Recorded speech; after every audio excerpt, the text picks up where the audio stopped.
Muito bem, estamos mais uma vez reunidos para realizar o estudo do NEP da Federação Espírita Paraibana. A gente vai tratar hoje de um tema que é bem conhecido, mas que a gente sabe que pelo estudo do NEP mais minucioso a gente vai aprender muita coisa, que é o tema dar a César o que é de César e dar a Deus o que é de Deus, né? Uma passagem bem emblemática do Evangelho, que aparece lá em Mateus e Marcos e em Lucas. Então, hoje é o primeiro dia, a gente vai ver comentários bíblicos, vai ver alguns verbetes, né, nos dicionários bíblicos, algumas imagens, saber quem foi César, para quem não sabe, falar um pouquinho da questão do tributo na época de Jesus, a moeda romana, né, a compreensão grega também da questão da moeda, enfim. Então, hoje vai ser mais essa parte histórica, social, política, para depois, na semana que vem, a gente ver os comentários espirituais, ok? Então, quem vai conduzir o estudo hoje é a dupla Luigi e Paulo. Então, já passo a palavra para eles dois, que a gente tem muito conteúdo para ver. E é isso, gente. Câmbio, tá com vocês. Beleza, João. Gente, boa noite. Então, vamos dar logo continuidade, né? A gente pode passar, João, aí pode ir até a prece inicial para que a gente possa começar, né, a fazer nossa prece. Andrezinho, meu filho, você está acostumado a tocar só no final, né? Mas você podia tocar agora, não? Deixa eu pegar aqui o violão, que eu estava despreparado. Peraí. Mas se prepare, seja um homem prevenido, outra coisa. Então vai dizendo a música, Oi? Vai dizendo Rapaz, a música. se eu for pedir, eu vou pedir Aurora. Mesmo não tem nada a ver com o tema, eu vou pedir Aurora. Mas você escolher outra aí. Rapaz, inclusive, eu até pensar numa música a respeito do tema e esqueci de pensar, né? Quem puder já ir pensando aí numa música também ia ser bom, ao final.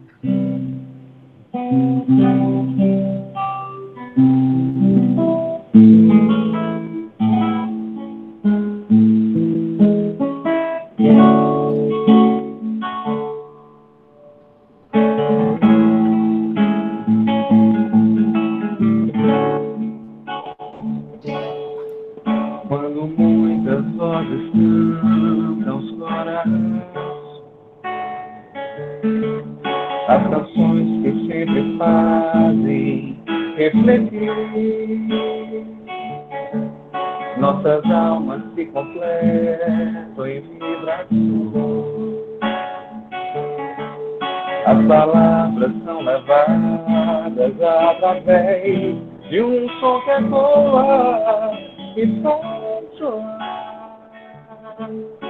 mais alto em nosso ser, a dizer que bonito é cantar e unidos semear lições de amor. Nossos laços se apertam sempre, cada um doa de si com emoção. Os problemas são esquecidos nessa hora, suas mentes se concentram e se entrelaçam com as pessoas. E nesse instante, o importante é ver nosso irmão nos brindar com sua voz e no grande coro fala da luz. A mensagem do acorde é trazer condições de um despertar e mostrar que o seu sonho pode ser real se você acreditar que a gente pode amar e ser feliz.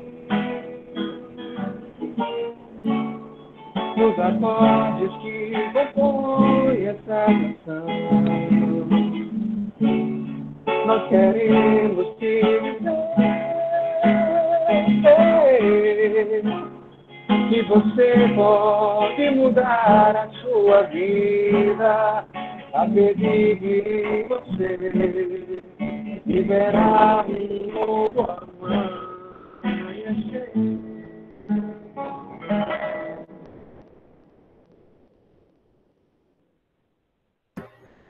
Muito bom, meu amigo. Essa foi especialmente para Dieguito. Essa música, eu sei que ele gosta muito dessa música. Né, Diego? Dá um joinha aí, dá um joinha assim, ó.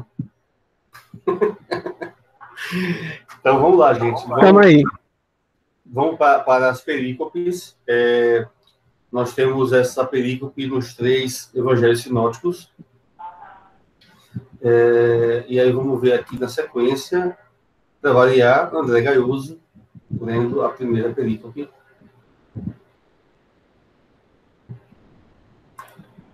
O tributo a César, eu vou ler Mateus.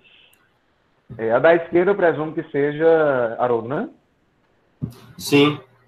Saiu, Okay. Foi aí. Vamos lá. Então, depois de partirem, os fariseus elaboraram um plano de como enredá-lo, numa palavra. E enviaram discípulos deles com os herodianos, enviam-lhe discípulos deles com os herodianos, dizendo: Mestre, sabemos que és verdadeiro e ensinas verdadeiramente o caminho de Deus e não dás preferência a ninguém, pois não olha a aparência dos homens. Diz-nos, pois, o que te parece? É lícito ou não dar censo a César? Jesus, conhecendo a maldade deles, disse: Por que me testais, hipócritas? Mostrai-me moeda do censo. Trouxeram-lhe um denário e diz-lhes: De quem é essa imagem e a inscrição?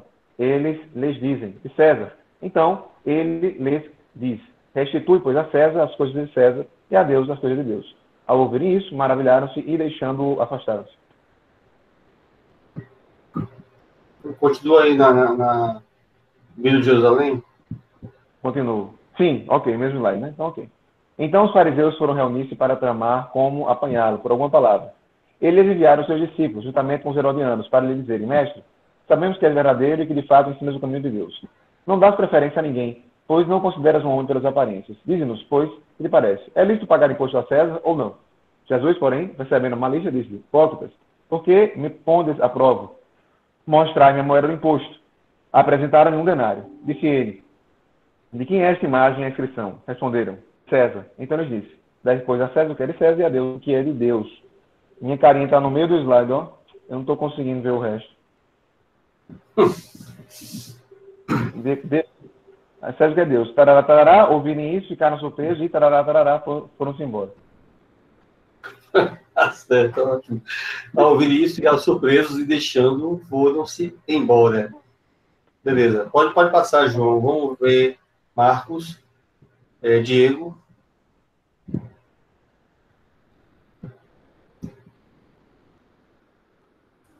Companheiro, entre maravilhar-se e ficar surpreso, tem uma diferençazinha, né?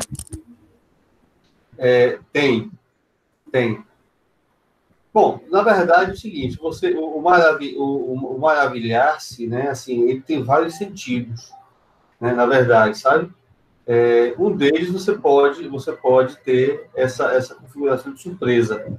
Eu não sei se João, eu pedi para João dar também uma olhada nessas questões, não sei se você chegou a ver esse item em particular, né? Eu acho que é o contrário, surpreso, ele é mais... É como, porque, tipo, surpreso, você pode ficar surpreso, maravilhado, que é de uma coisa positivamente, assim, ficar besta mesmo, e ficar, meu Deus, esse homem é incrível. Ou surpreso no sentido negativo também, sabe? Sei não, câmbio. Não, pode, e na verdade, essa questão a gente vai verificar, assim, essa que eles aguardavam de Jesus, né, era uma resposta sim ou não.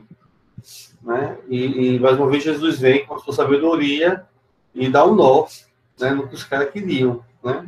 Ele dá realmente sai pela tangente, né? Então isso daí pode também realmente dar uma surpresa no sentido negativo, né, de que, poxa, não pegamos ele, né? E também uma surpresa de dizer, poxa vida, que coisa incrível, esse cara, né, disse algo que a gente jamais pensou, né? Então, pode ter realmente esses dois significados. Só para deixar registrado aqui, a palavrinha grega que tem lá é taumazo, que é o verbo realmente ficar maravilhado, ou ficar assim, com um espanto, né? Você ficar assim, meio que deslumbrado, fora dos sentidos comuns, de uma forma muito grandiosa. Aí a palavra, no português, ela pode ter, como Paulo falou, essa duplicidade, assim, né? A gente pode entender isso como uma surpresa, e eles saíram de lá negativamente, ou uma surpresa e disseram, poxa, os nossos mestres fariseus os mandaram vir aqui, e eles achando que Jesus seria um impostor, e a gente está saindo daqui vendo que ele é o grande mestre, saíram alegres de lá. Não tem como saber o que é que se passou no íntimo deles, né, com essa surpresa, não é o melhor termo, com essa maravilha. Se foi algo assim no sentido positivo, ou se foi um espanto, porque o verbo também pode dar espanto, ou ficar espantado com algo extraordinário. A gente vê um fenômeno mediúnico e a gente fica assim, maravilhado, né, fica espantado. Você pode ficar emocionado no bom sentido, ou pode ficar emocionado no sentido mais negativo, ficar triste. Não tem como saber, mas houve, de fato, uma mudança de ânimo neles. Eles estavam ali mais ou menos serenos e, de repente, tiveram um espanto quando ouviram a resposta. Se aquilo para eles foi algo assim de dizer, olha, esse é o grande mestre, ou simplesmente disseram, poxa, que resposta inesperada, né? Vou lá dizer aos meus superiores fariseus. A gente não tem como saber, certo? Mas maravilha é o que está lá no termo grego, maravilhado ou espantado, câmbio. É isso mesmo, Maera. Pode ter aí várias interpretações, né? Diego, lê, por favor, aí o Marcos.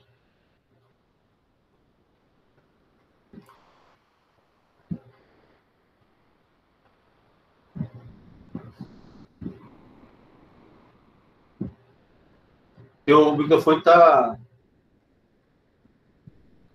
desativado, Diego. No computador, viu? Ah, tá. Agora. Tá dando para escutar agora? Beleza. Agora tá. Então vamos lá. Marcos capítulo 12, versículo 13 a 17. O atributo a César.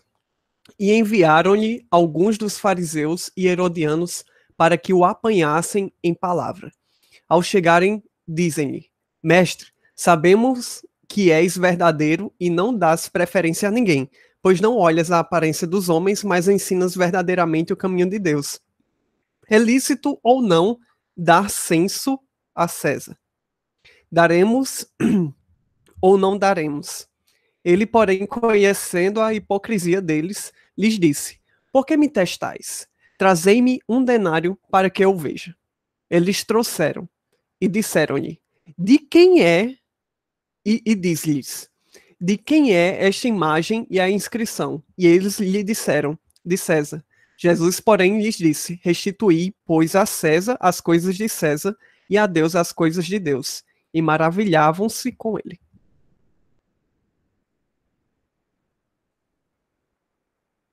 É para ler Jerusalém também?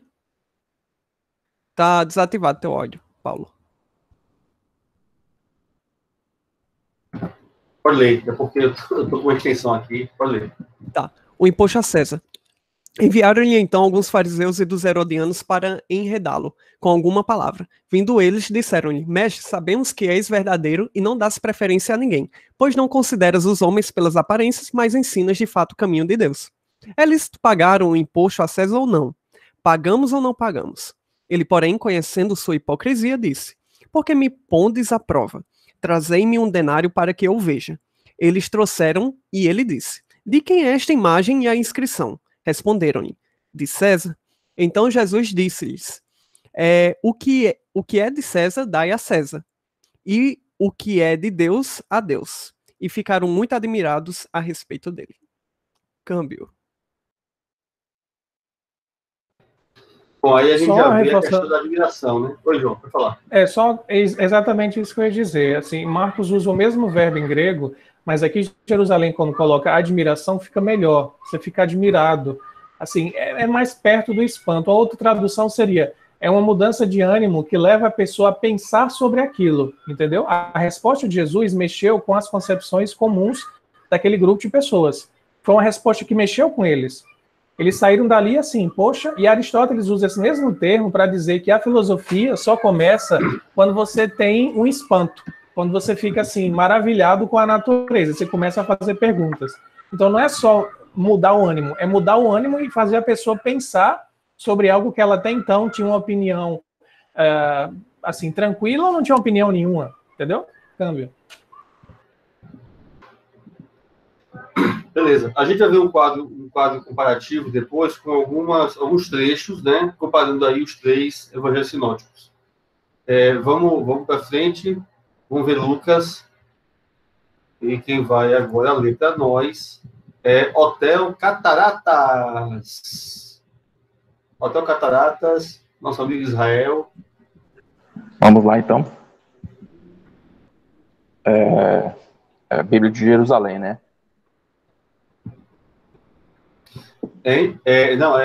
Haroldo, depois... Ah, tá.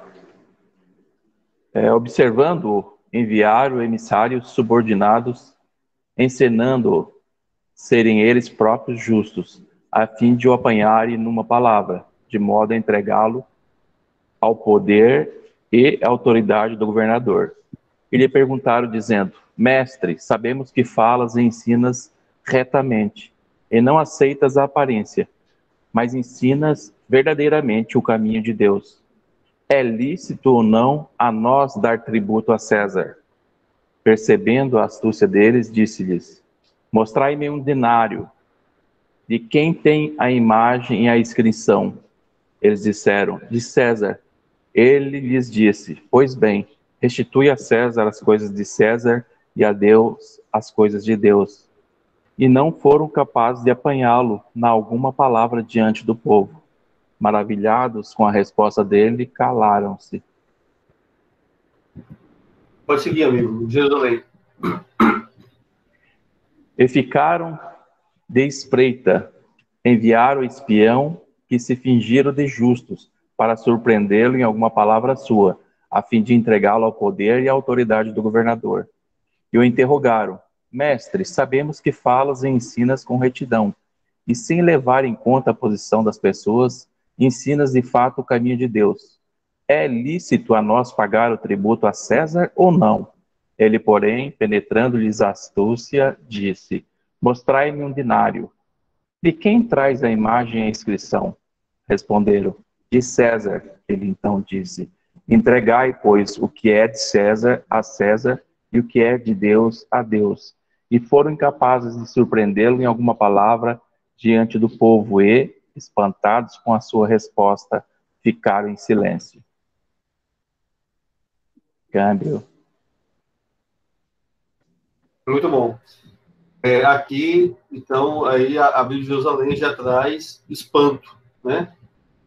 Surpresa, né? Espanto. E na anterior, ele traz... Admiração, né? Então, beleza. João, vamos passar logo para o quadro comparativo, porque aí a gente vai... Sim. Ver só algumas questõezinhas, né? E depois... Luiz, só lembrando, você quer falar assim, alguma coisa? Fala, João. Não, assim, Jerusalém traz essas diferenças, né? Ele bota espantado, bota admirado e bota surpreso lá em Mateus. Só que é o mesmo verbo em grego. É sempre o mesmo verbo. Entendeu? Haroldo se mantém maravilhado nos 3. Jerusalém bota espantado em um, admirado em outro, e lá em Mateus coloca surpreso, tá vendo? O verbo ele não é tão simples assim de ser explicado. Câmbio. E tem um outro detalhe também, por exemplo, a Bíblia de Jerusalém, em Marcos, não sei porquê, eles colocam o imposto a César. Né? Em Haroldo você tem o tributo a César, nos 3, e a Bíblia de Jerusalém, só em Mateus e Lucas bota o tributo a César. No caso de Marcos, né, botou o imposto a César. acho que deve ter tido uma outra equipe, né, de intérpretes, enfim, como foi uma equipe grande ali, né, não sei como é que foi bem essa compilação. Mas vamos lá, então, ao quadro comparativo. A gente viu aí 4 situações em que a gente achou interessante comparar os 3 evangelhos, né?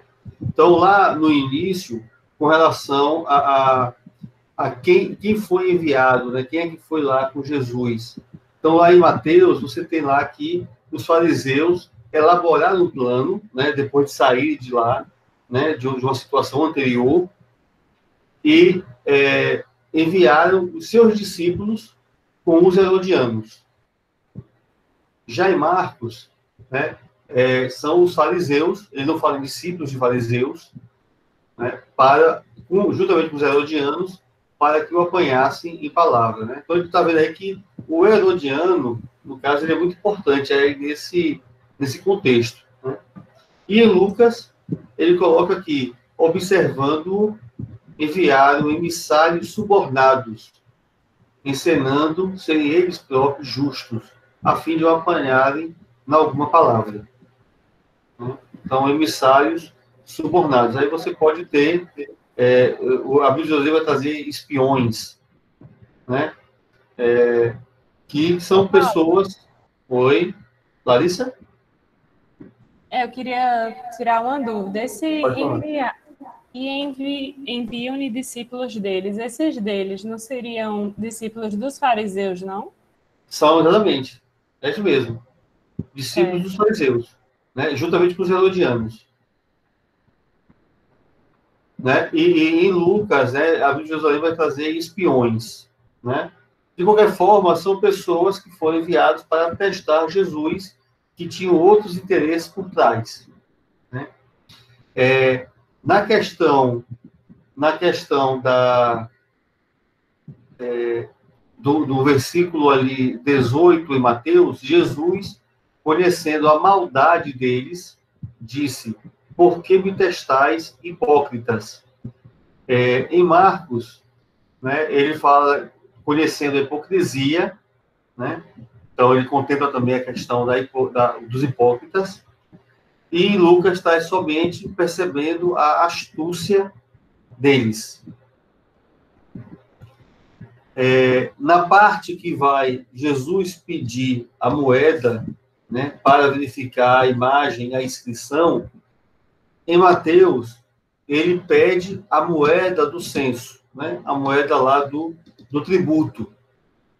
Né, e eles vão e dão um denário, né, mostram um denário a Jesus.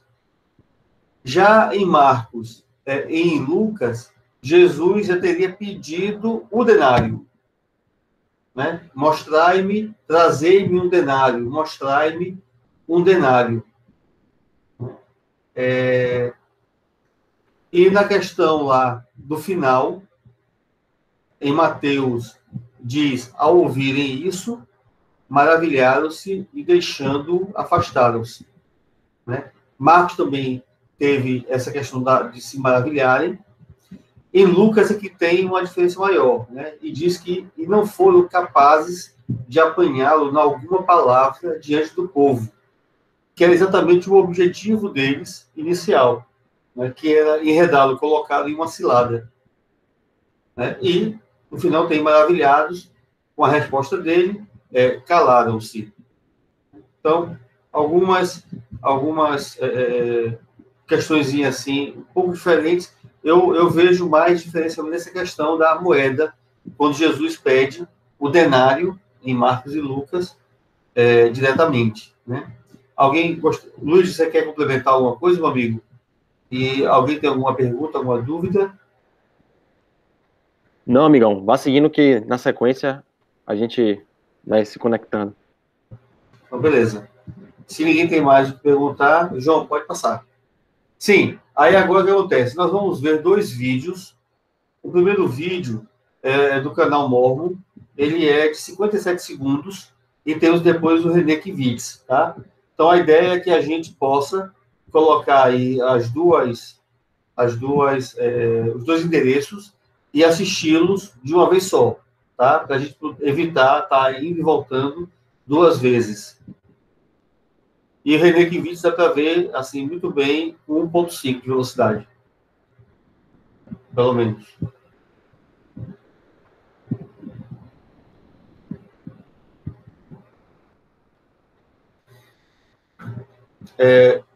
João, tu pode colocar? Bom, os links estão aí no bate-papo, né? E aí o pessoal pode clicar e acessar. Coloquei os dois links já. Então vou fechar aqui o microfone e vou assistir. Então todo mundo assistindo os dois vídeos, a gente volta já já.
Todo mundo já viu?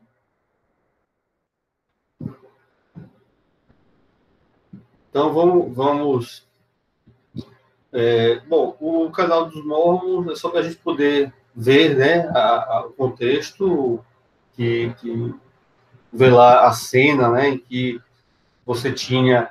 E, assim, que é uma coisa interessante, é que pelo Evangelho de Lucas, deixa eu ver, de Lucas, meu Deus, ele fala que não foram capazes de apanhá-lo em alguma palavra diante do povo. Eu acredito que foi só em Lucas que a gente conseguiu ver a... Oi? Eu acho que tem gente vendo ainda. Ah, é? Então tá bom. Pessoal, vocês assistiram aqui Velocidade, hein? 1.5. Eu tava em 1,25 e faltava um tempo. O ainda pra ID em terminar. 1,75. E aqui eu fui normal e ainda falta um tempinho. Vamos ver se Não, então vai lá. Eu pensei, ninguém falou nada, porque tinha acabado já. Obrigada. André Peraí. Ismael em 2. Não. Peraí, eu não já sei volto. mudar o tempo. Peraí.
Mas tava certo, não. Vocês estavam certos em uma velocidade maior, não prejudica, não. Terminei agora em 1,75. Ficou incrível.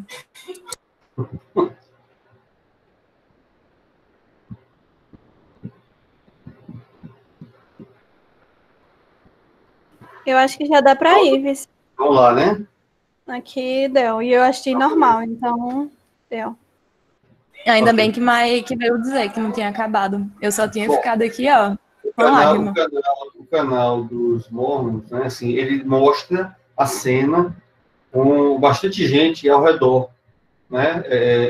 Além das pessoas que vão ali conversar, que são os discípulos ou fariseus e herodianos, ali observando, que certamente ali, acho que quem fala com Jesus é um fariseu, né, e os herodianos ficam só ali observando.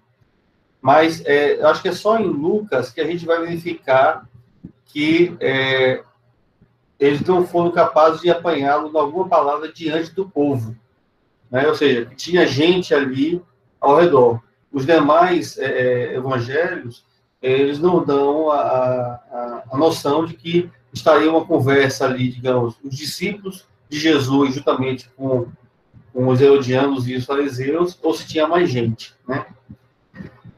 Bom, e vem aí a questão do René Kivitz, que ele traz algumas questões interessantes, né?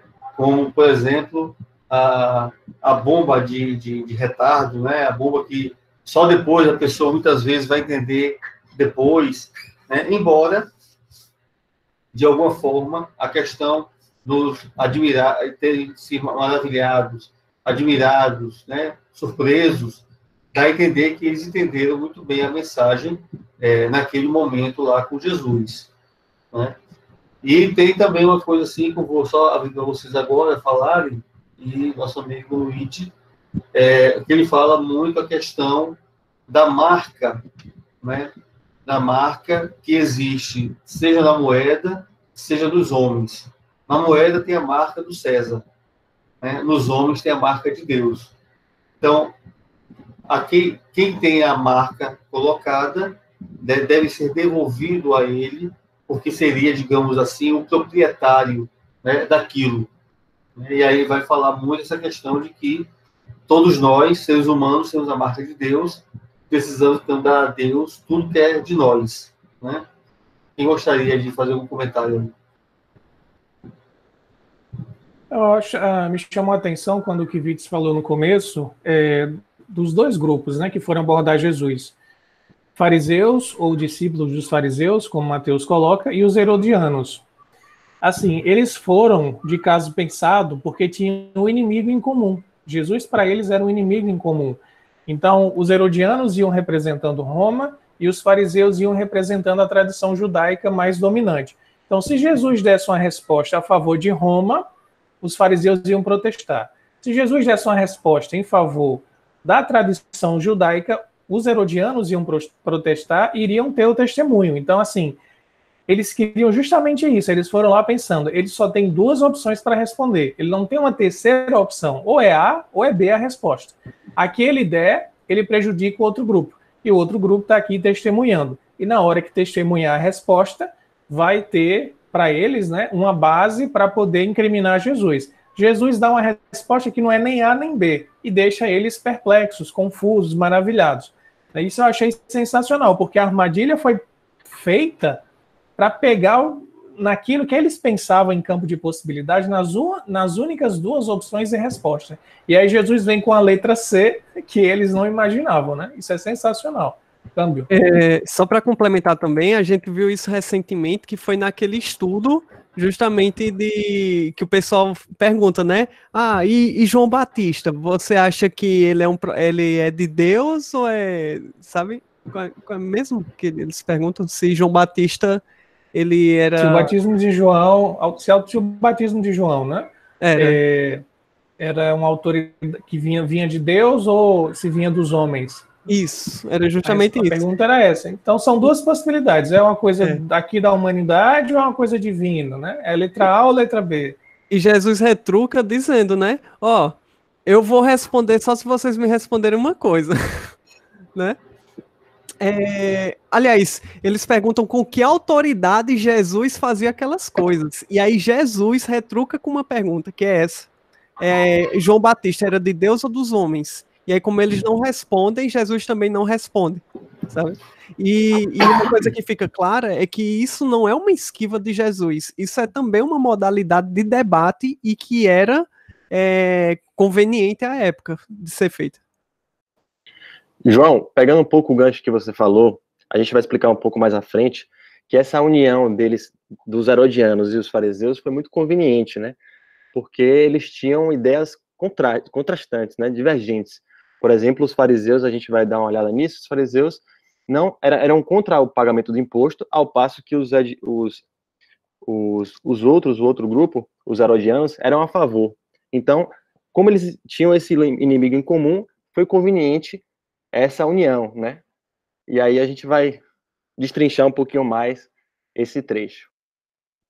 E mais outra coisa também, que eu lembrei aqui de um estudo passado, o primeiro relato em que eles enunciam que os herodianos e os fariseus eles vão se unir para tramar a morte de Jesus é depois da cura do homem com a mão atrofiada. Esse foi o primeiro momento que esses dois grupos tão diversos eles se juntam. Câmbio.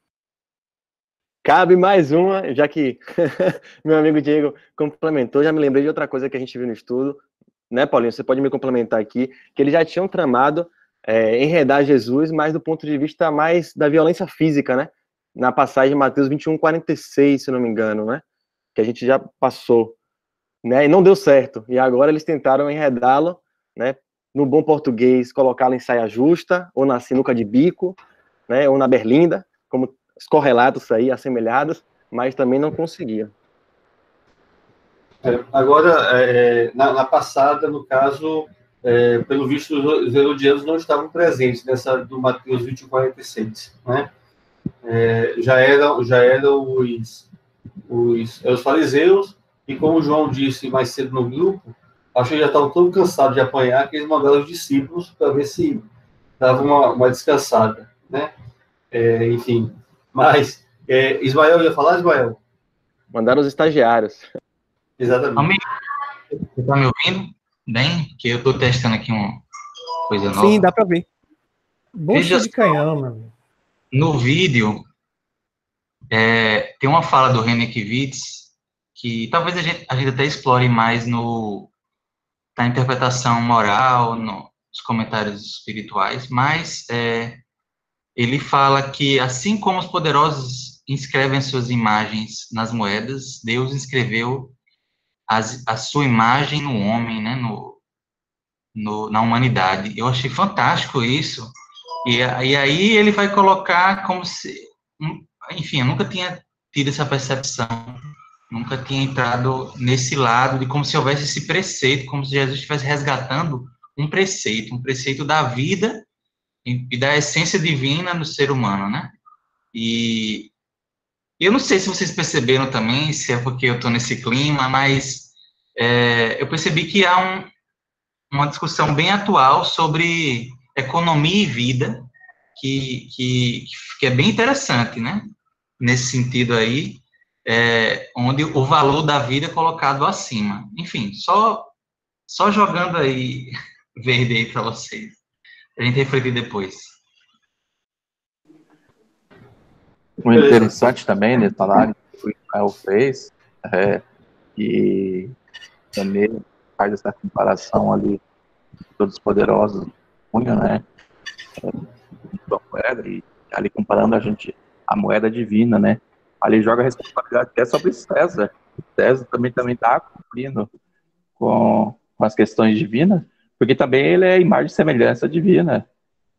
Então, na verdade, ele abraçou um contexto ali que muito interessante. Câmbio.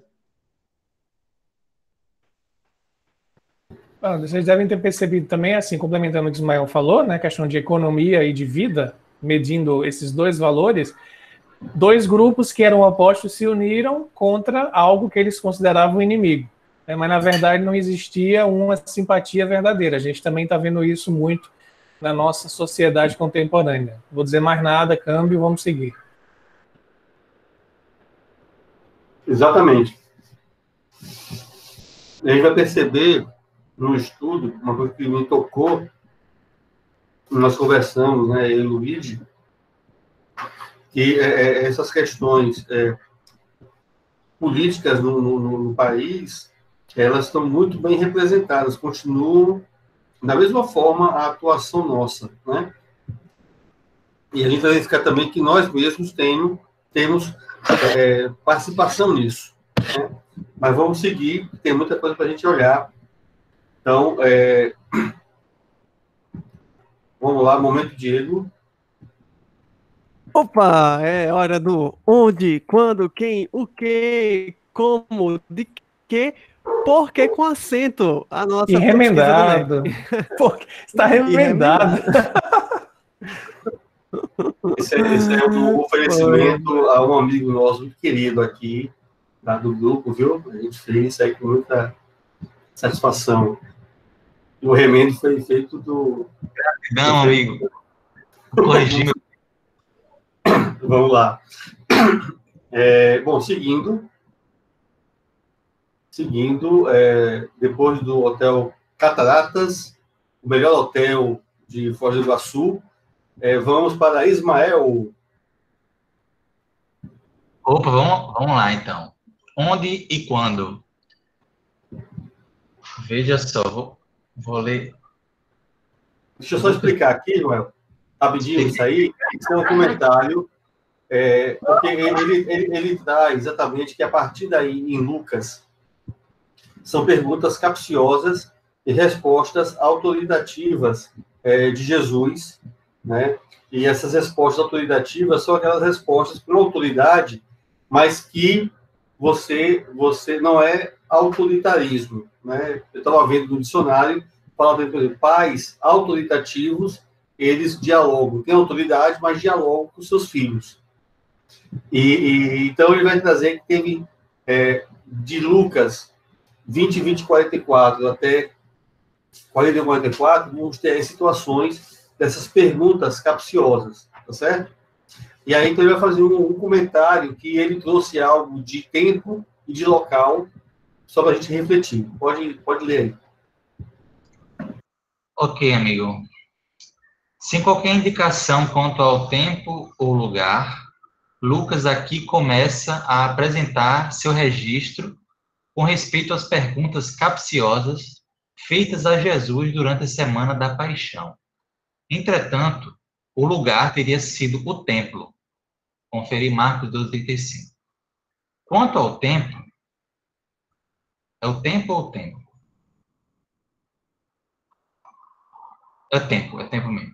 Quanto ao tempo, note que mesmo quando chegamos a Lucas 22:1, corresponde a Marcos 14:1, a história não avançou além de terça-feira. Entretanto, isso não quer dizer que parte do relato de Lucas 20, 21 e seguintes não tenha ocorrido um pouco depois, isto é, na quarta-feira. É suficiente anotar os fatos aqui relatados sobre o tópico terça a quarta-feira, como temos feito. Comentário do Hendrickson. Câmbio. Bom, o que a gente está colocando aí é o seguinte, que a gente não pode colocar necessariamente na ordem cronológica, isso que está em Lucas agora no 20, né? Sendo necessariamente antes do 22:1, mas que isso está muito assim, junto ali, e que estaria num período de terça ou quarta-feira da Semana da Paixão. Né? Essa é uma colocação que ele faz. Né? Eu acho que para nós, assim, o interessante é que a gente está bem próximo da crucificação. Né? As coisas estão começando a esquentar bastante. Né? Vamos para frente, João.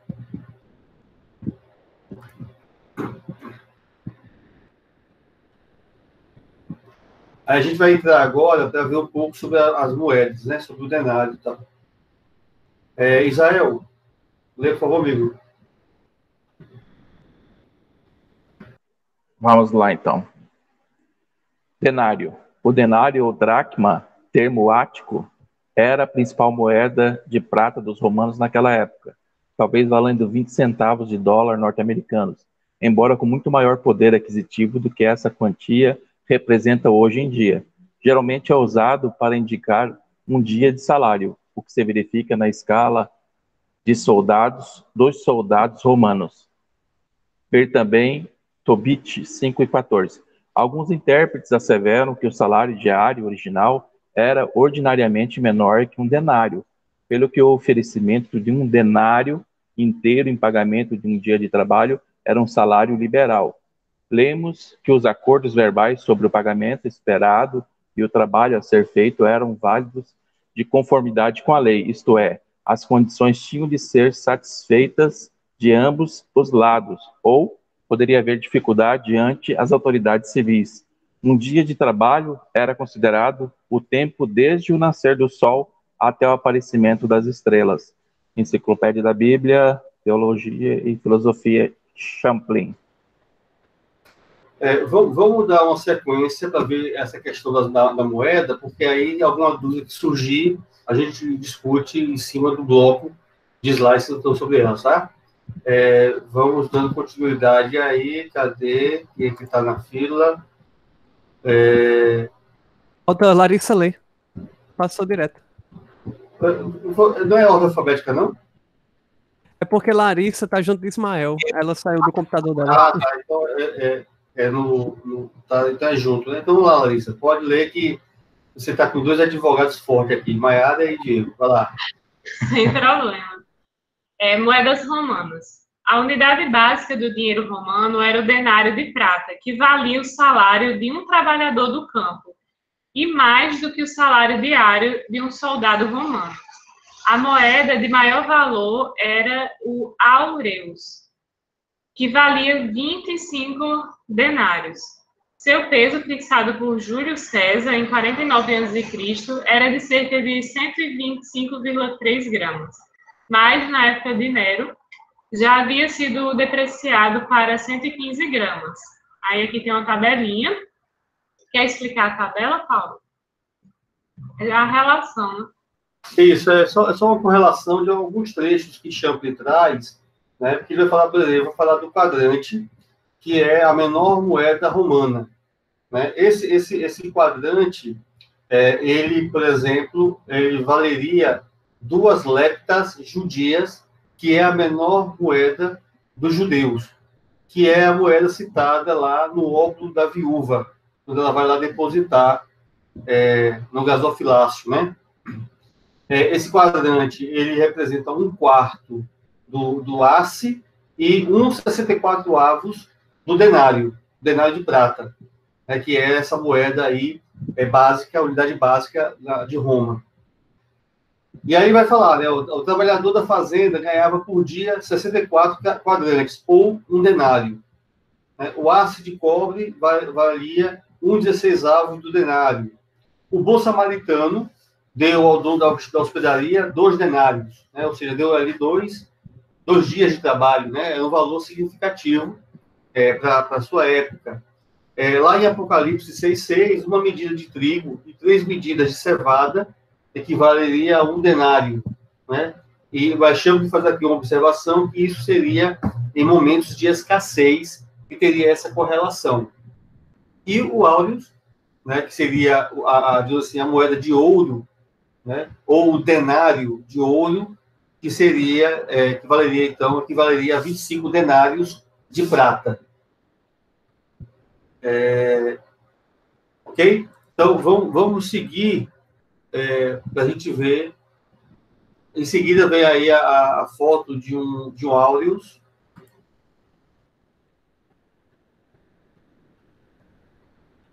A gente vai verificar mais sobre ela daqui a pouco. Vamos ver lá, João, próximo slide. Quem está na vez aí agora? Isabela. Oi, tô aqui. Para ler? Pode ler. O que acerca das moedas?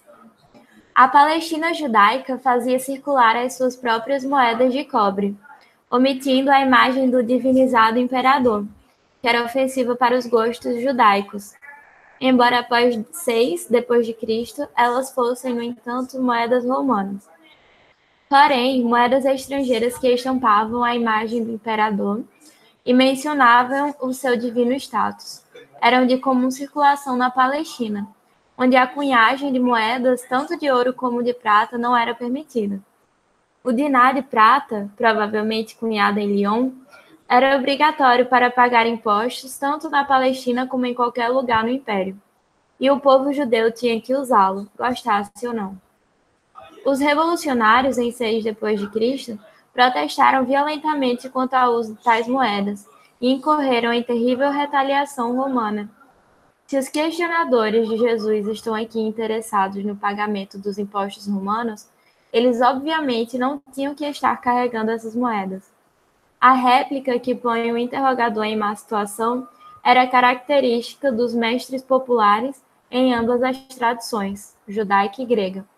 E Jesus prova a si mesmo entre os mais eficazes dentre os antigos mestres. Comentário bíblico, Atos, Novo Testamento. Que nem. Câmbio de linha. Aqui vale só uma observação, que houve, a gente estava falando um pouco da história, Arquelau, que era um dos filhos de Herodes, ele foi deposto em 6 depois de Cristo, e isso houve, então, a imposição do tributo, né, desse tributo individual, e houve, então, uma revolta lá, que foi liderada por Judas, da Galileia, e isso foi realmente uma retaliação muito forte dos romanos, né, e os judeus passaram, então, a ter que pagar realmente aí esse tributo, que para eles era uma afronta. Mas aí tu vai ver no seguinte slide, falando sobre tributo, um pouquinho mais dessa questão aí. Pode passar, João?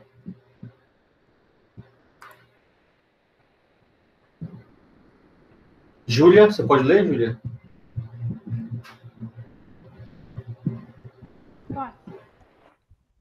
O que? Tributo.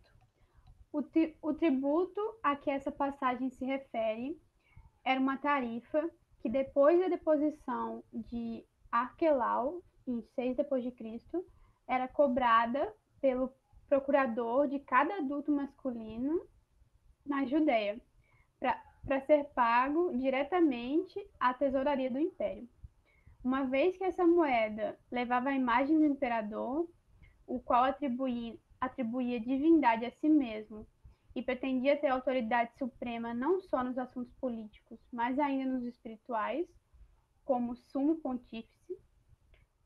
E uma vez que, além disso, lembrava aos judeus que eram uma nação súdita, é compreensível que o pagamento desse imposto individual fosse motivo de desagrado para muitos judeus devotos e amantes da liberdade. Foi em conexão com a introdução dessa imposição que Judas da Galileia dissesse com veemência: a tributação não é melhor que a franca escravidão. Ele a havia tituperado, dizendo que era nada menos que alta traição contra Deus. Veja Atos 5:37, Joséfo, Guerra Judaica Segunda, enfim, Hendrickson.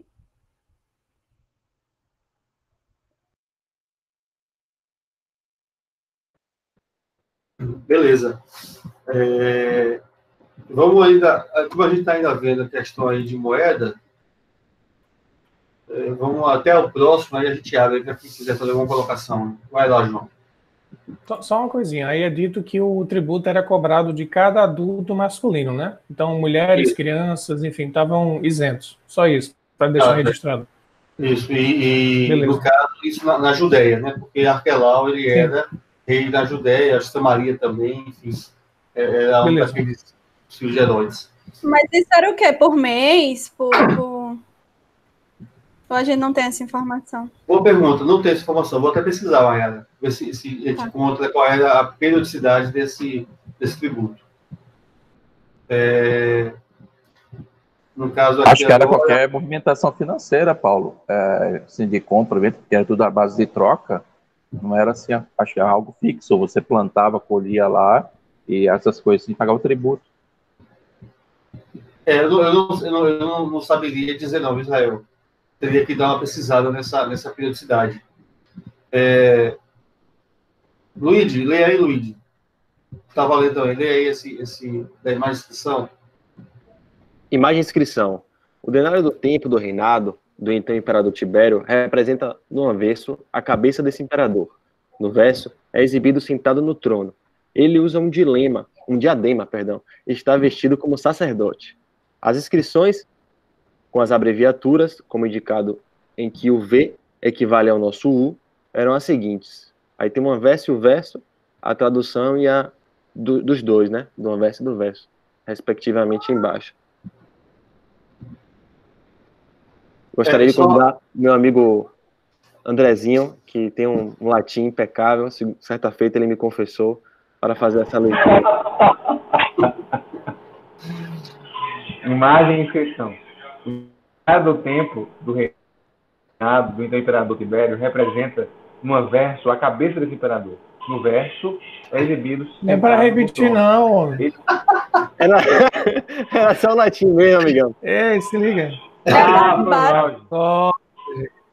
Foi mal. Era só o latinho.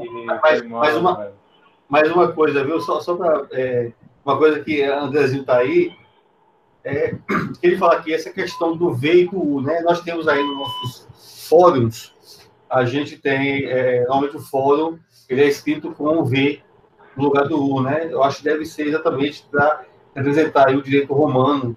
É isso? Seria, André, Ismael? A resposta é SDS.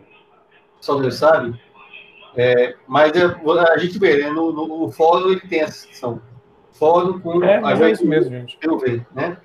Bom, mas aí tem exatamente aí na imagem, nós temos essas inscrições, né, que significam o nome de Tibério César, que aí, no caso, era o imperador, né, da época de Jesus, e ali com o sumo sacerdote, né, então, dando a ele aí esses poderes, tanto políticos, né, como religiosos também, no Império. Alguém gosta de falar alguma coisa, alguma questão sobre moeda, sobre o denário, sobre imposto, além do que Maera perguntou, que é muito pertinente a questão da periodicidade do pagamento? Acho que fica como registro, Paulo. Bem rapidinho, Júlia. Fica como registro aqui. A gente viu que tem muita informação, a gente consultar depois. Não se preocupe em decorar, gente, aquela tabelinha, certo? Quanto é que vale um denário, quanto é que vale o de ouro em relação à moeda judaica, assim. Isso aqui é registro para informação. A gente não tem o objetivo no NEB de ficar decorando essas coisas inteiras. Tá certo? Câmbio. Certamente. Júlia, quer falar? Eu fiquei em dúvida no slide passado. Falava assim, se os questionadores de Jesus estão aqui interessados no pagamento dos impostos romanos, eles, obviamente, não tinham que estar carregando essas moedas. Não entendi, eles não pagavam imposto? Como é? O que ele quer dizer aí é o seguinte, que havia uma incoerência, né, digamos assim, da parte daqueles judeus dos fariseus que estavam querendo pegar Jesus, que eram contrários a pagar, né, imposto, mas, no entanto, eles carregavam consigo essas moedas. Né? Foi isso que o comentarista quis trazer, né? Que eles não deveriam carregar aquelas moedas porque era algo que, embora, evidentemente, eles eram forçados a tê-las para fazer os pagamentos, né? Mas é nesse sentido que eu entendi que o comentarista ele quis dizer. Não, no chat a gente estava debatendo que quando mudava o imperador, então eles recolhiam as moedas todas para poder fazer novas moedas com novos rostinhos. É isso mesmo? Porque aí é Tibério, a passagem é César, e aí? Não, veja só, na verdade é o seguinte, a gente vai verificar na sequência exatamente do quem, a gente vai ver quem é César, né? Porque César, na verdade, é como se fosse um título, né? Então você vai ter aí Tibério César, Otaviano César, desde Júlio César até Adriano, você vai ter aí essa questão desses imperadores. Ô, João, pode falar. Mas o povo mudava, né? Sim, não. Eu acho que o Tati colocou aqui, né? Na verdade, o pessoal iria realmente imprimir, ia colocar a sua marca, né, sem dúvida nenhuma, e essas moedas iam ser colocadas, evidentemente, aos poucos. Fala, João. Não, eu ia dizer justamente isso que você disse, que César acabou virando um título, né? Depois de Júlio César, acabou sendo o título de imperador. Fulano é o César. Daí que outras nações passaram a usar algo parecido. Na Rússia, você tinha o czar, que é bem parecido com a palavra César. Em outros lugares, passaram a adotar esse nome como o sinônimo de imperador ou de rei, enfim, câmbio. Isso. João, a próxima é fariseus. Eu sugiro a gente pular fariseus. A gente já viu muito fariseus, depois alguém quiser ler, tá? Vamos ver só uma de Herodiano, que é a seguinte, depois de fariseu. Mas tem essa aí, do como caminho de Deus, aparência dos homens. Não, é perfeito, não. Desculpa, é isso mesmo. Vamos primeiro nela, depois a gente... Vamos lá, então, quem vai ler agora?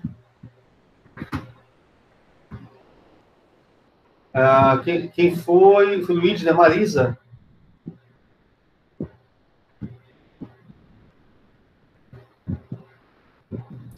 Marisa? Oi. Pode ler, vamos. Tô apanhando aqui, peraí. Eita, Marisa, teu áudio tá bom agora. Nos outros vídeos tava bem baixo. Enfim, eu consegui instalar aqui no celular. Agora eu tô usando o celular. Aê! Show de bola o áudio. Show! O caminho de Deus. Esses homens dizem a Jesus que ele fala e ensina o que é reto, isto é, que ele verdadeiramente ensina o caminho de Deus. A palavra caminho, como usada aqui, indica a maneira como Deus quer que o povo pense e viva. É a sua vontade para o coração, a mente e a conduta do homem. Portanto, eles estão dizendo: tu és o mestre de quem o povo pode depender. Fidedignamente declaras a vontade de Deus quanto à doutrina e à vida. pois não olhas a aparência dos homens. Numa explicação mais detalhada do que estão pensando, dizem: tu não és parcial em relação a ninguém. Literalmente, não olhas o semblante de ninguém. Sua intenção é: não importa com quem falas, o que dizes é sempre o mesmo. Não te deixas dominar nem por rico, nem por pobre, nem por sábio, nem por ignorante, nem por senhor, nem por escravo. Comentários do Novo Testamento, Hendricks, sei lá. Aí. Isso. Eu achei muito interessante essa colocação dele, porque assim, Jesus ele não tinha uma palavra aqui e outra palavra ali, né? Independentemente com quem ele estivesse, ele tinha autoridade, ele mantinha a sua mesma posição. É isso que eles estão colocando. E a gente faz uma reflexão, porque às vezes a gente muda, né, de opinião. Eu só lembro daquelas pegadinhas que o cara pergunta sobre o cara lá, o que você acha do homossexual? Rapaz, eu acho terrível, não aceito não, tal. Aí chama um cara assim, bem fortão, né? Diz assim, e você, o que você acha do homossexual? Eu acho que tá certo, o cara não faz o que quer. Mas se você encontrasse alguém que fosse contra o homossexual, o que você faria? Dava muita porrada no cara. Aí você falou o que mesmo? Aí você, não, eu sou a favor também do homossexual. Então o cara mudava de acordo com o risco, né, que ele estava passando. Sim, então, a gente pode passar? Para dar uma adiantada? Aí a gente pularia fariseu, João, vai para o seguinte, que é, falando sobre os herodianos. E aí pega a Maiara ler. Tá. Vamos lá. Herodianos. Partidários da dinastia de Herodes, expressamente escolhidos para que fossem transmitir à autoridade romana a declaração hostil a César, que, como esperavam, Jesus devia pronunciar. Pai, peraí que eu tô em estudo, pai. Nota C da Bíblia de Jerusalém. Os herodianos eram os partidários da dinastia dos Herodes, instituída por motivo de interesses nacionalistas, a fim de ser impedido o governo pagão direto, que sempre foi desprezado pelos judeus. Ordinariamente consideravam, ou pelo menos assim diziam, que a sucessão dos Herodes era o Messias. Procuravam manter a política judaica e, nessa tentativa, concordavam com os pontos de vista dos fariseus. Na realidade, não eram um grupo religioso e usualmente tendiam a não se mostrar ortodoxos quanto a pontos de vista religiosos, e nisso concordavam mais frequentemente com os saduceus. Davam apoio ao pagamento de tributos aos romanos, ao que os fariseus, como um grupo, se opunham. Enciclopédia, Charlie Chaplin. Eu vi que vocês comentaram em várias coisas no chat, mas estava fazendo a plena aqui lendo. Câmbio. Bom, o que chama atenção é essa questão de não ser um grupo religioso, né? Portanto, eles não faziam parte do Sinédrio, e era um grupo que estava aí apoiando, né? Eles apoiavam os romanos na questão do pagamento dos impostos. Se alguém tiver alguma questão a colocar sobre herodianos, senão a gente pula, João, o próximo, que vai falar também sobre herodianos, mas fica para consulta posterior. E aí tem só um esqueminha, né? Um esquema da cúpula que se juntou, né? Fariseus e herodianos, com algumas características de cada um, para exatamente aí pegar o inimigo comum que era Jesus. Vamos pular para mestre.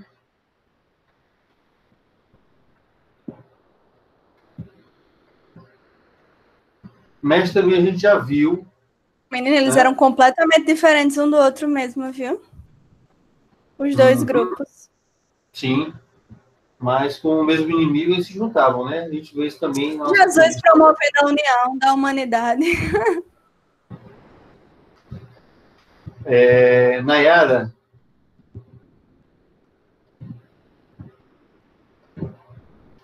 Nayara. Nayara. Oi. É que tinha travado aqui. Pensei que tava o chinelinho. Tá, então esse é de mestre mesmo, né? Uhum. No Novo Testamento, o substantivo didáscalos é usado de maneira geral para indicar qualquer tipo de professor de assuntos religiosos ou não, que é o termo grego equivalente ao termo hebraico rabi, que significa meu mestre. De todos os mestres que ali apareceram, nenhum é tão destacado como o Senhor Jesus, o mestre por excelência. Nicodemos, que Jesus chamou de mestre em Israel, disse: Rabi, sabemos que é mestre vindo da parte de Deus. Querido Champion. A gente já viu também mestre em diversas ocasiões, né? Acho que... Alguma coisa, João? Não, eu ia falar que Jesus é chamado de mestre, muitas vezes é chamado de comandante, né? É chamado por Madalena muito carinhosamente, meu querido mestre. Então, assim, ele era chamado de várias formas, Senhor, que é o Kyrios em grego. Então, ele era chamado de várias formas, mas a que predominava, como ele tinha um grupo de discípulos, era mestre, a palavrinha aí didáskalos em grego, que aí vem a palavra didática, né? Tem tudo a ver com ensinamento também. Muito bem. Gente, eu vou propor aqui, por causa do tempo mesmo, eu vou propor a gente pular a questão da hipocrisia. Né? A gente já viu hipócritas em algumas vezes, né? Que era um atributo a quem fingia, quem era ator, né? E depois ganhou o termo pejorativo aí, e o farisaísmo seria sinônimo de hipocrisia. Aí a gente pula essa parte para poder a gente pegar, vamos falar aqui dos Césares, e a gente está nos comentários bíblicos, tá certo? Pula aí, João, para César, por favor. E aí, no caso, o próprio João pode ler. Beleza. César, Kaiser, que se abrandou para César, quando do latim bárbaro. Era um pronome pessoal masculino em latim. Tornou-se cognome da família Juliana. E acabou tornando-se uma espécie de título, como faraó, aplicado a todos os imperadores romanos, desde Júlio César até Adriano. Em muitos idiomas modernos, o nome tem se tornado um título para designar reis, além de servir de sinônimo de ditador ou déspota. Nas páginas do Novo Testamento, o termo é usado para indicar os imperadores romanos. Vê João 19,15, não temos rei senão César, e Atos 17,7. Todos eles procedem contra os decretos de César, dizendo haver outro rei, Jesus. Os judeus prestavam tributo ao imperador, porque ele era o símbolo do Império Romano. Mateus e Lucas. Para ele, os judeus, na qualidade de cidadãos romanos, tinham o direito de apelar. Atos 25:11. Quando tal apelo era feito por alguém, esse alguém precisava ir a Roma para ter uma entrevista pessoal com o imperador. Atos 25. A gente vê isso na figura de Paulo de Tarso, né? Que vai lá apelar o imperador. Bem interessante isso também. Ei, mas não tinha Pilatos. Pilatos também era romano, né? Eu sempre confundo. Sim. Aí, Sim, Pilatos era um procurador. Antes de chegar em César, não tinha um caminhozinho que você percorria ou não? Não, tinha sim. Inclusive, a gente, lembrando aqui de Paulo e Estevão, né, a gente, lá no início de Paulo e Estevão, a gente lembra que o pai de Estevão, né, que eu achei era Licínio, se não me engano, que era uma pessoa que visitava Roma, ali em Corinto,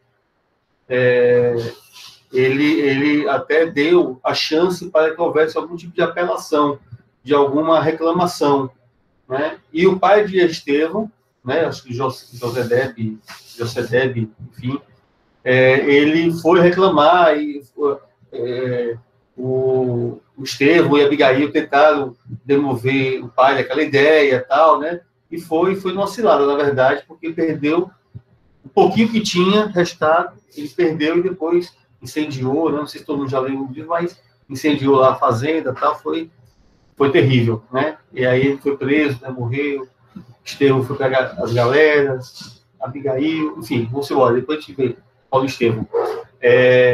Mas essa questão, então, da apelação tinha que ir, né, no caso. Agora, o que eu achei interessante foi colocar aí, para ele, né, César, os judeus, na qualidade de cidadãos romanos, né, eles podiam, então, fazer essa apelação, né, a César. Né? Isso foi que me chamou a atenção.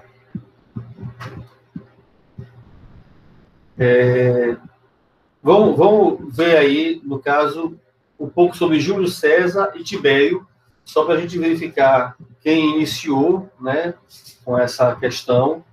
Foi Júlio César. Na verdade, Júlio César foi aí o último da República. Ele foi a transição ali da República e a questão do Império Romano, né? Então, só para a gente conhecer um pouquinho aí desses dois. Oi. Esse seu estranhamento ele é correto, porque a questão do judeu apelar para Roma. Olha o que é que está escrito aqui, ó, na referência. Atos 25, né? 11, 12. Eu fui ver aqui, na tradução de Haroldo, isso aqui, cara, é Paulo de Tarso. Paulo de Tarso dizendo que vai apelar para César. Só que a gente sabe, através de Paulo Estevão, que Paulo tinha cidadania romana. Exatamente. O pessoal que é estudioso bíblico sabe disso. Eu não lembro se no livro de Atos ou nas cartas de Paulo é dito que ele tinha cidadania romana. Então, talvez, né? O pessoal tenha entendido que Paulo, por ter sido Saulo e judeu, disse que ia apelar para César, então os outros judeus poderiam apelar. Mas tem essa condição, Paulo tinha cidadania romana, né? Fica essa revelação de Emmanuel e talvez só quem tivesse cidadania romana teria esse direito. É interessante isso. Perfeito. Mas vamos lá. Vamos nessa. Quem é que está aí? Sérgio. Aliás, Marilu. Pode ler, Marilu, para a gente, do César?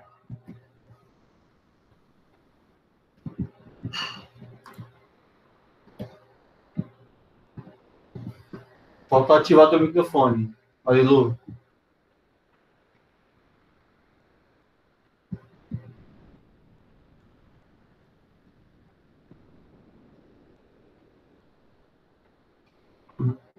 Pula. Então vamos lá, Quem Sérgio. era agora? Sérgio, você pode ler, Sérgio, para a gente? Posso. Júlio César. Esse homem foi um grande militar e estadista, autor e orador, um homem realmente incomum que nasceu em 102 e faleceu em 44 a.C. Ele foi o último de uma série de comandantes que, durante um século inteiro de crises constitucionais e de agitações civis, haviam usado o poder do exército romano para impor soluções políticas. Dessa forma, vinham sendo controladas as insurreições e a corrupção. Mas foram exatamente essas indisciplinas que finalmente destruíram a República e forçaram o surgimento da ditadura. Sua herança passou para Otávio, seu herdeiro adotivo, por seu sobrinho, o qual, mediante um processo legal, tornou-se Caio Otaviano César, mais tarde simplesmente chamado Augusto. Por essa altura, o termo César tornou-se o nome dinástico de todos os imperadores até Adriano, inclusive. Suas datas foram 117 a 138 depois de Cristo. Palavras modernas como Tazar e Kaiser derivam-se de César. Champlain. Então, acho que até o Luiz já colocou aí no bate-papo, né? Que a palavra Kaiser, ela em alemão, significa imperador, né? Então, fui ler um pouco da história ali da origem da palavra Kaiser, da cerveja Kaiser, né? Então, vem daí. Né? Vamos passar Tibério rapidinho. Conseguiu, Marilu, não? Agora, Tibério. Tibério, a única referência bíblica a esse homem, o segundo imperador romano, está em Lucas. Seu nome completo era Tibério Cláudio César Augusto, proveniente do seu pai Tibério Cláudio Nero. O nome de sua mãe era Lívia. Sua importância para o estudo da Bíblia reside no fato de ele ter sido imperador romano durante o tempo do ministério de Jesus. Para o significado do nome Tibério, ver o artigo sobre Tiberíades, cidade que lhe foi designada e que estava situada no litoral ocidental do Mar da Galileia. A duração do seu governo foi de 14 a 37 depois de Cristo. Nasceu em Roma em 16 de novembro de 42 a.C. Antes de tornar-se imperador, Tibério se distinguiu como hábil comandante militar. Também demonstrou inusitada habilidade como governante e orador civil. João Batista começou sua carreira em seu 5º ano de império, sendo essa uma afirmação cronológica importante que nos ajuda a determinar com alguma precisão o tempo do nascimento de Jesus. Champlin. A gente estava fazendo aqui um cálculo, né? E aí a gente chegou aí a mais ou menos 25 anos que João Batista teria então iniciado a sua fase, seus trabalhos, né? De dizer sobre o reino de Deus, né? Está próximo e por aí vai. Vamos seguir. Meu amigo Luigi, você assume aí, por favor, essa parte aí que você elaborou muita. Bom, pessoal. Então, dando seguimento, nós percebemos uma particularidade com relação aos comentários bíblicos, né? Que eles basicamente dividiam a passagem em 3 pontos. Então, a semelhança de um triângulo, trouxemos para vocês aí 3 vértices, né? O primeiro deles, eles vão comentar bastante sobre a cúpula. Os fariseus, os herodianos, armaram um plano, né? Então, eles vão se debruçar com relação a todo esse esquema desse plano, e bem como as particularidades de cada um desses partidos políticos, né? Percebam, notem que o saduceus está destacado em vermelho, porque alguns acadêmicos, em especial Champlin, eles vão dizer assim, que o Sinédrio era composto desses 2 partidos, né, dos fariseus e dos saduceus, e esses 2 aliados com os herodianos estavam criando toda essa resistência contra Jesus, né? Porque Jesus detinha apenas naquele momento o apoio do povo. Então eles queriam, de certa forma, tirar esse apoio de Jesus enredando em palavras, né? No entanto, a gente tendeu a imaginar que os saduceus não estavam naquele momento, uma vez que não consta nas passagens, né, nenhum dos evangelistas, porém, acreditamos que esteja mais relacionado a isso a próxima passagem, porque na próxima passagem os saduceus vão aparecer também com esse plano, né? Então, cenas do próximo capítulo serão com os saduceus, a parte da imortalidade da alma. Vai ter esse questionamento. Não vou dar spoiler, não. O segundo ponto seria a adulação da cúpula, né? E aí essa adulação da cúpula tem muito pano para manga, porque, de certa forma, até tem um viés psicológico, né? Já que a gente também tende, muitas vezes, a adular as pessoas, né? Com essa malícia, né? Talvez não exatamente igual ao dos fariseus naquele momento, mas quando a gente quer alguma coisa, a gente, às vezes, eu, por exemplo, com minha irmã, às vezes eu chamo ela, minha irmãzinha maravilhosa, melhor irmã do mundo. Aí ela já brinca, assim, você quer o quê, meu irmão? O que você quer? Né? Já tem esse tipo de intenção.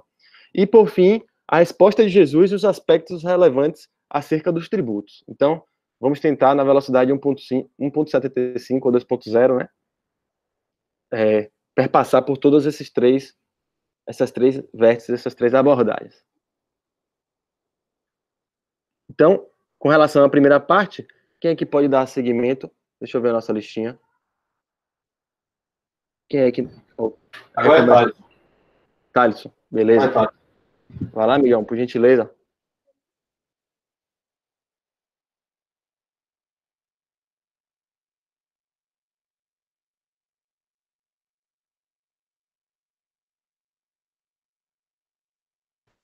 Gente, pelo tempo, eu recomendaria que Paulo e Luigi fizessem essas leituras finais, destacando trechos, assim, porque a gente só tem mais 5 minutos para as 9, estendendo aí até umas 9h10, 9h15, tem muito slide ainda. Eu recomendaria que vocês 2 fizessem a condução, se o pessoal topar. Ou seja, André, né, para ler. Não, Paulo e Luigi, eles iriam lendo trechos, assim, para não ler tudo, entendeu? Que eles achassem mais importante dos slides. Luigi, pode... Vai lá, amigão. Engate que eu vou na sequência. Senhor. Bom, então, a primeira parte é a parte da cúpula, né? Vamos falar aí dos fariseus, dos herodianos. Então, muito provavelmente a atitude de Jesus se assemelhava à de muitas das autoridades religiosas dos judeus do seu tempo. O mais certo é que ele sempre tivesse mantido o ponto de vista mais estrito possível sobre a monarquia absoluta de Deus neste mundo, sem jamais ter dividido claramente o mundo em duas partes distintas, uma religiosa para Deus e a outra política para César. Isso teria obrigado os discípulos do reino a viverem uma existência dualista, algumas vezes para Deus e outras vezes para César. Não obstante, é necessário obedecer às autoridades, até mesmo às autoridades romanas, e com isso concorda a corrente principal do ensino rabínico. Muitas autoridades religiosas dos dias de Jesus eram pacifistas, que não queriam imiscuir-se nas questões políticas. Jesus parece ter compartilhado dessa disposição, pois o fato que a pergunta sobre o tributo lhe tenha sido apresentada por diversas vezes sugere que os seus pontos de vista políticos não eram reconhecidos, ou mesmo não eram conhecidos de maneira geral. Eu só queria chamar a atenção aí, que assim, dá a entender que Jesus faz uma divisão, mas, na verdade, Jesus ele dá aí uma orientação de que precisamos também obedecer, né, às leis humanas no contexto que a gente vive.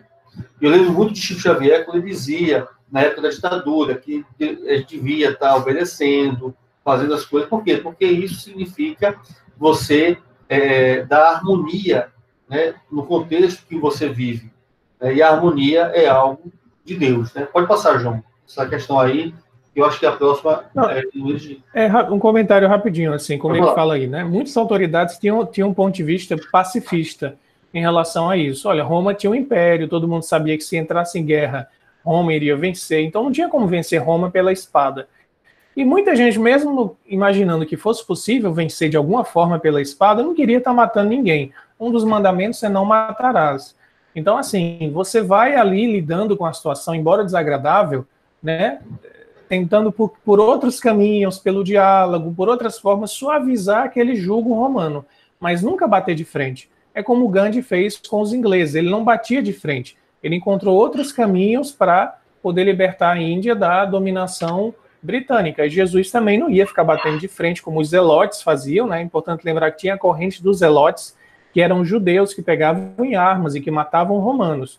Então, assim, isso não quer dizer que ele aceitava as coisas de César. Possivelmente, Jesus consideraria que Roma estava explorando o povo judeu como explorava outros povos. Imagina-se que ele poderia considerar isso. Mas, dado a força do Império Romano, ele não ia ser conivente e nem apoiar uma revolta armada, porque isso era derramamento de sangue e isso ele não ia fazer, ele era um pacifista. Né? Vão dizer, inclusive, João, que aquele Judas da Galileia, né, ali, seja depois de Cristo, que se insurgiu contra a cobrança de impostos, que deu origem aos zelotes, né, que teve essa questão aí de pegar em armas e ter essa resistência aos romanos, né? Porque no dia que eles também se levantaram e fizeram uma revolução grande, foi quando teve a destruição do Templo de Jerusalém, né? É bom frisar isso também. Perfeito. Exatamente. Quando eles quiseram juntar mais gente no ano 70, aí Roma disse, vocês querem brigar? Então tá bom. Aí Roma esmagou. Não tinha como lutar contra Roma. Esmagou completamente e destruiu o templo. Né? Jesus sabia que ia dar nisso, derramar sangue, e por isso que ele não batia de frente. Também.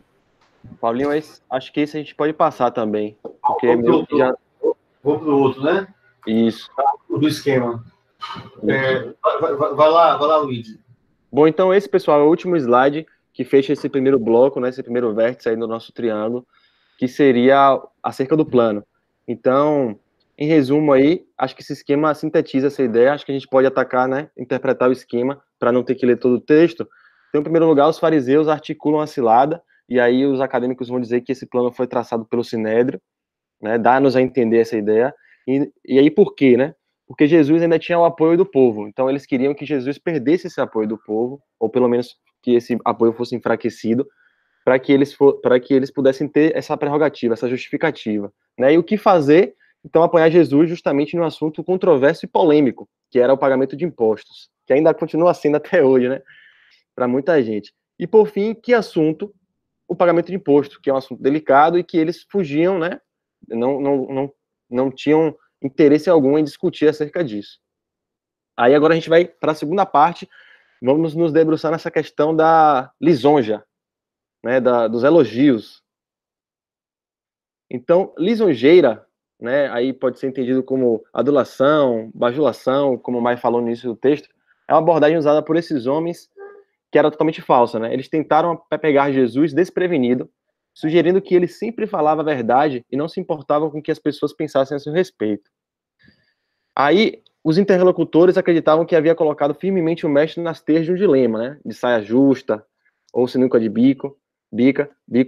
E aí, esse fluxograma também sintetiza essa ideia da cilada, que tem duas respostas, né? É lícito pagar o tributo a César? Sim ou não. Cada uma delas vai atender a um partido político. Então, se respondesse sim, os fariseus iam bater palma, iam gostar, porque eles iriam denunciar ao público que Jesus era um judeu desleal. Por outro lado, se ele respondesse não, os herodianos queriam bater palma e denunciariam a Roma, Jesus, como culpado de sedição. E aí a gente colocou aí que a sedição é um crime contra a segurança do Estado, uma desordem, uma perturbação de ordem pública. Pode seguir. Só uma questão importante, assim, a gente está vivendo os momentos atuais muito assim, né? Muitas pessoas têm a ideia de que só existem duas respostas para tudo. Ou você é isso, ou você é aquilo. Então, se você pensa assim, então é assado. Então, assim, a gente está numa limitação, eu chamo isso de uma limitação de análise circunstancial muito grande, né? E isso foi a ideia desses caras aí, da cilada farisaica herodiana, né? Que só poderia existir duas perguntas, assim como naquela situação da mulher adúltera, né? Então a gente precisa abrir mais a nossa visão e verificar que existem N alternativas, N respostas, para a gente não estar rotulando, né, as pessoas a isso ou aquilo, né? Perfeito. Para frente. Rapaz, até o experimento científico que a gente teve no início do século passado, né, com os elétrons, mostrando que se comportavam ora como onda, ora como partícula, deixou os físicos que seguiam a lógica aristotélica de ou é A ou é B, não pode ser uma coisa além disso, no chão. Então, assim, até a própria ciência mais avançada está mostrando que essa história de você só ter duas possibilidades, que uma exclui a outra, não existe na natureza. É uma multiplicidade de possibilidades, né? A física quântica é a física das possibilidades. E Jesus, nesse momento, encontrou uma possibilidade além das duas, que esse grupo muito estreito, né, muito quadrado na cabeça, só via, né? Jesus via muito além. E ele teria muitas outras respostas para dar. Ele deu uma que era conveniente ali no bom sentido, para o grupo que era religioso, falando de Deus, e para o grupo que era político, falando de César. Então, conciliou os dois. Mas se fosse uma outra cilada com outros grupos, digamos que tivesse 3, 4, ele saberia também tirar uma resposta de possibilidade alternativa que iria salvaguardar a autoridade espiritual dele e fazendo que ele não caísse nas limitações humanas, né? Então, Jesus já estava muito à frente da nossa lógicazinha bem rasteira de polarização de um contra um. Está muito além disso, a questão binária 0-1, 0-1. A natureza vai muito além de padrõezinhos de duas opções só, né? Câmbio. Só o registro, João. Sérgio? Só registrando que nosso garoto prodígio, Tatá, diz que são os fótons e não os elétrons. Aí a questão que você citou. Eu acho que é isso, né, Tatá? Sérgio, pode falar, Sérgio. Não, falando sobre essa questão da polarização, né, do ponto de vista até retórico, isso é muito falado também na argumentação, assim, por exemplo, quando vai se discutir isso do ponto de vista jornalístico, de se evitar perguntas que você já induz o entrevistado para uma resposta. Por exemplo, perguntas como sim ou não, que você perguntaria o seguinte: imagina alguém lhe perguntando assim, faz muito tempo que você deixou de bater na sua avó? Se você responde sim, você vai estar, ou responde não, da mesma forma você vai estar assumindo que você um dia bateu na sua avó. Então, essa questão da dualidade, ela precisa ser vigiada constantemente para a gente não cair nessas ciladas aí. Muito bom. Dando sequência aí, Luigi. Entrando na parte 2, né, Luigi? Isso. Pode ler o terceiro, amigão. Bom, a gente... Bom, nessa parte, na parte 2, né, Champlin, ele vai trazer, que ainda é a parte da adulação, né, da bajulação, ele vai trazer, mestre, sabemos que és verdadeiro, né? E ele vai trabalhar muito assim, e eles poderiam ter, inclusive, falar até a verdade, né, muitas vezes, mas de não ter aquela convicção, porque o egoísmo, né, o orgulho, o ciúme e tal, isso obscurece as pessoas, né? Então, o Champlin vai trazer 4 questões nessa lisonja que eles reconheciam, né, os fariseus, principalmente, né? A fidelidade de Jesus como mestre religioso, sua sinceridade, né, seja lá com quem fosse, ele estaria ali sempre sendo sincero, o seu destemor, né, sempre enfrentou as situações com bastante destemor, né, e que ele, em contraste com eles próprios, né, com a cúpula, não era lisonjeador e não fazia acepção de pessoas, né? Jesus não tinha essa postura de estar batendo nas costas de ninguém, né, para poder conseguir algo, né? Ele sempre foi muito sincero, amoroso, né, e enérgico quando era necessário. Eu costumo dizer, sempre que a gente vai para fazer uma palestra, o ideal, o que a gente quer é crítica, né, e não palmas, né, porque é impressionante como as pessoas, elas, poxa, como foi bacana a sua palestra, foi excelente, e tal, e a gente sabe que sempre tem o que melhorar, né? Ou então as pessoas não estão sendo críticas ao verem, né, porque a gente só vai conseguir melhorar de fato, nós imperfeitos, se as pessoas apontarem equívocos nossos, né? Essa é uma questão, eu acho, importante. Então essa questão aí da lisonja, o Champlin ele coloca aí essas 4 questões importantes. Alguém quer falar alguma coisa? Podemos passar. Eu queria comentar que eu achei essa parte bem ingênua deles, porque eles quiseram fazer uma lisonja, mas eu achei bem burra, na verdade.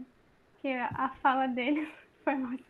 A fala deles foi tipo, você é o mestre que não se deixa ser enganado pela aparência das pessoas, enquanto eles estavam tentando enganar ele pela aparência. Achei bem... Gente... Só isso. Mas, olha, mais interessante, viu, Júlia, é que é isso mesmo. A verdade, assim, muitas vezes, a gente age para com os outros a partir do nosso ponto de vista, né? A partir das nossas fraquezas, daquilo que a gente acha que, para nós, inclusive, seria uma cilada, né? Mas eles não estavam considerando realmente o interlocutor, né? Não estavam avaliando bem o adversário que eles tinham à frente, né? Que no caso era Jesus, né? Então, isso serve para a gente também como alerta para que a gente possa realmente analisar melhor as pessoas com quem a gente fala, né? Para não falar bobagem. Vamos para frente? Segue aí, Luiz, parte 3. Bom, então na parte 3, já falando um pouco da resposta, né? Sublime e esplêndida de Jesus, os acadêmicos vão comentar acerca que, na verdade, Champlin vai falar assim, embora muitos tenham perpetuado a ideia de que essa passagem era Jesus trazendo essa ideia de separação da igreja do Estado, e que, de certo modo, isso foi muito bom no transcorrer da história para a gente, teve muito impacto positivo, mas, na verdade, é o contrário, né? O que ele está querendo dizer é o seguinte, o fato de servir a César não implica separar de servir a Jesus. Servindo a César, eu também estarei servindo a Jesus.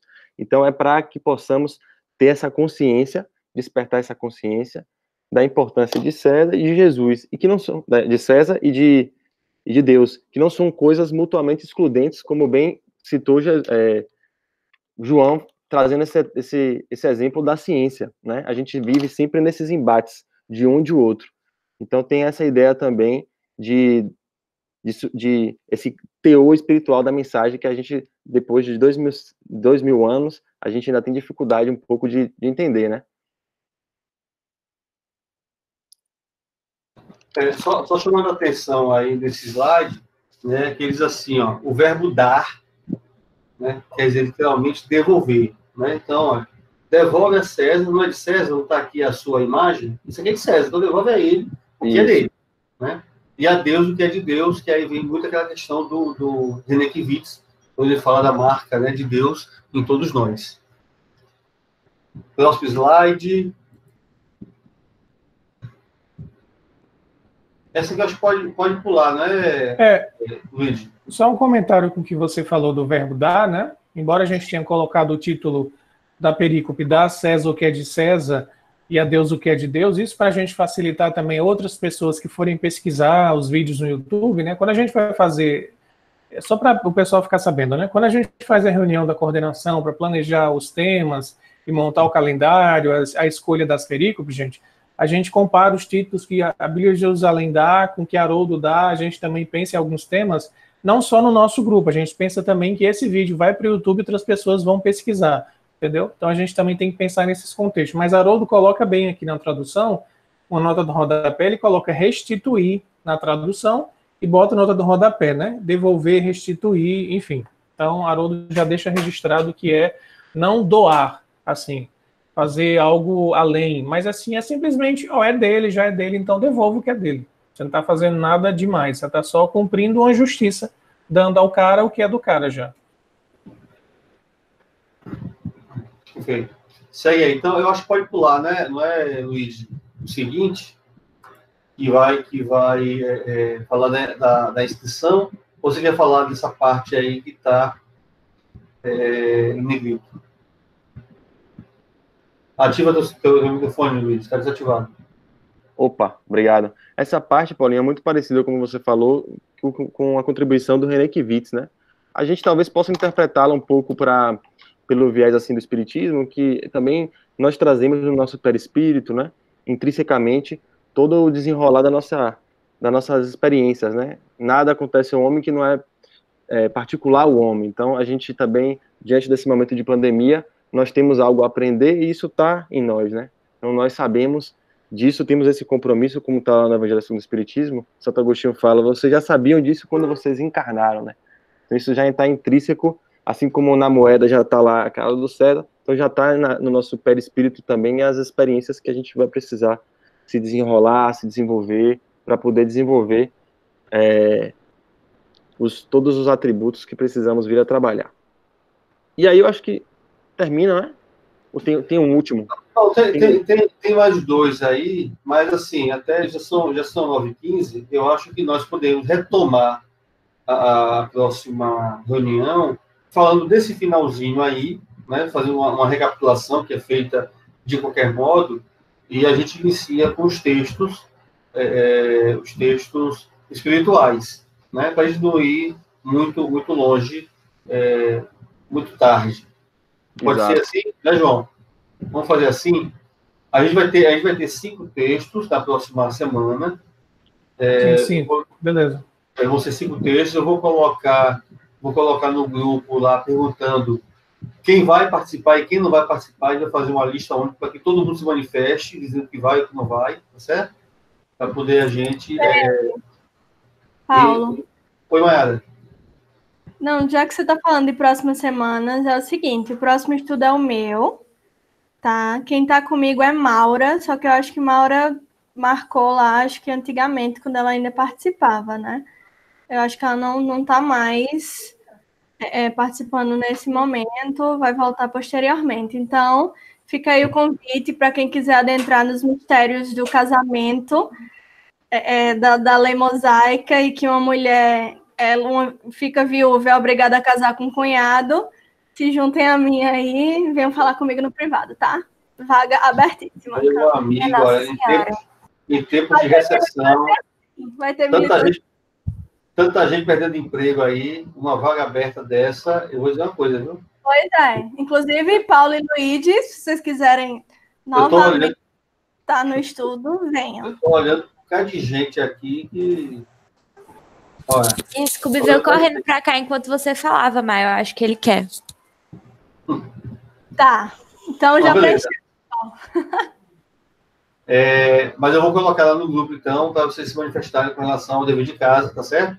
Porque aí amanhã é quarta, amanhã a gente já coloca o material para que seja entregue aí até domingo, tá bom? Aí quem não pode só semana faz quinta e sexta. Cheiro. Tá bom? Então vamos para a prece final, pode ser? Saiam das suas toquinhas.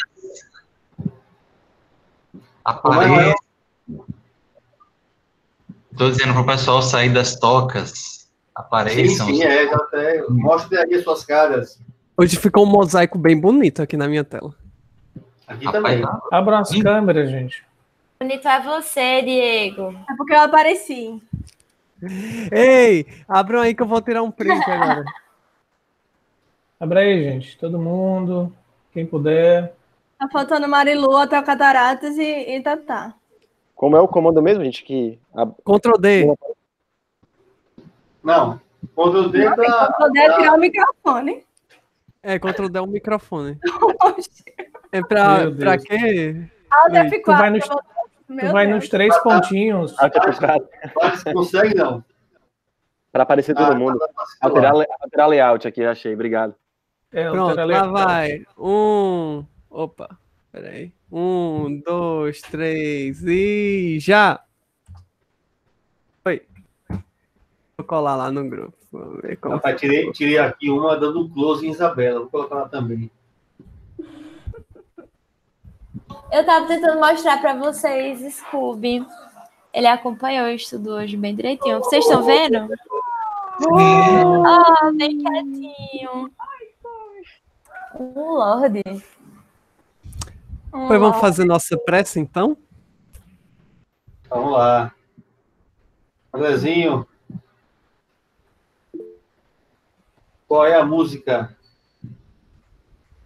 Eita, pior que o meu. André já estava sentado no primeira sofá ali, rapaz. Eu?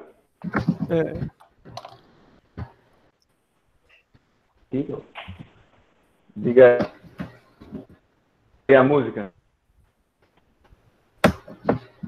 E o pessoal pensou em uma música? Não. A pedidos. Alexandre, você